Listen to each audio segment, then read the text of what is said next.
don't know why I thought I would not cry at all tonight. And then the song, I'm Waiting, that I listened to that and I just was thinking about how fortunate we all are that hopefully we all know what we're waiting for. And as I was listening to it, I was thinking of orphans that maybe don't know. And that's the only, they're not waiting because they don't know what they're waiting for. And I guess also I just was thinking that while I wait, I sow.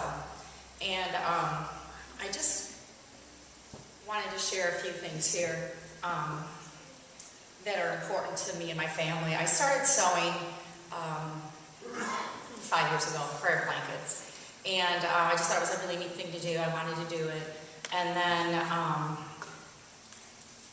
I was really touched on October 6th, 2006. And Glenn and I had taken a long drive, and we got to Illinois. And not knowing what we were going to see or what we were going to do, we found our boys, and they were sleeping in a room. And they had been given prayer blankets by a church up there. And this is Michael's. And he was curled up on the floor sleeping. This is Jordan's.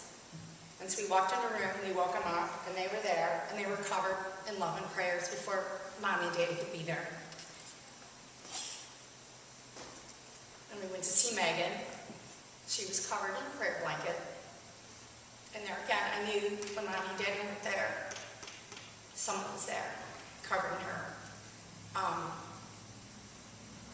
And then these are Glenn and mine, and we were given these on the day that we had Megan's memorial.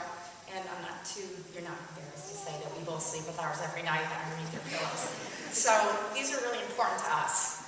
And so when we decided we were going to go to Romania, Stacy and I, when Lauren passed away, I said, hey, why don't you start sewing? I taught her a doctor works how to sew. And then we decided we were going to go to Romania, and I said, I think we should make prayer blankets. These kids, just show them that they're loved and they're covered with prayers. And so that's really how it started. And these are, an example of a prayer blanket that we have made different ones, one for each children. And so I guess I just want to stress a simple little blanket, can take care of a child when there isn't a mom or a daddy around.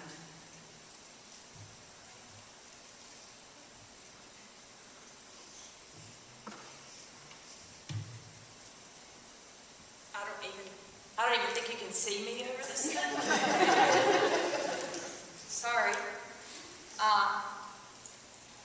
Jeremiah 29:11 says, "For I know the plans I have for you, declares the Lord, plans to prosper you and not harm you, plans to give you a hope and a future."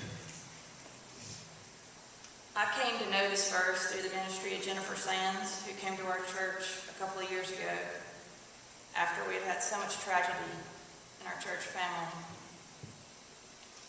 And her ministries meant a lot to us.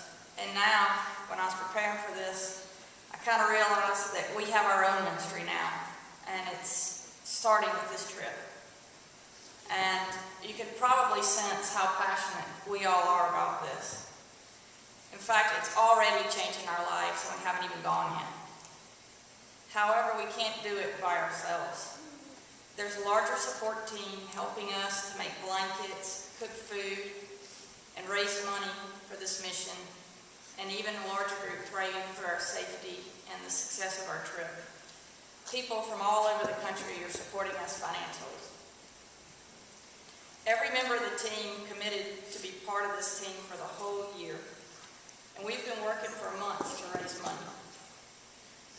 Part of our commitment to Levada is that we'll pay for the camp and that we'll work at it as well. The cost of the camp is $8,000. Think about 120 kids are going to get to spend a week at camp for $8,000. Each team member also has to pay about $2,000 to cover the cost of our trips. We're raising money for the camp in events like this one, as well as offering the chance to sponsor an orphan to camp or a blanket. And I think when we think about the blankets, For me, that verse that I read at the start of that really comes to mind to remind them that they have hope in a future.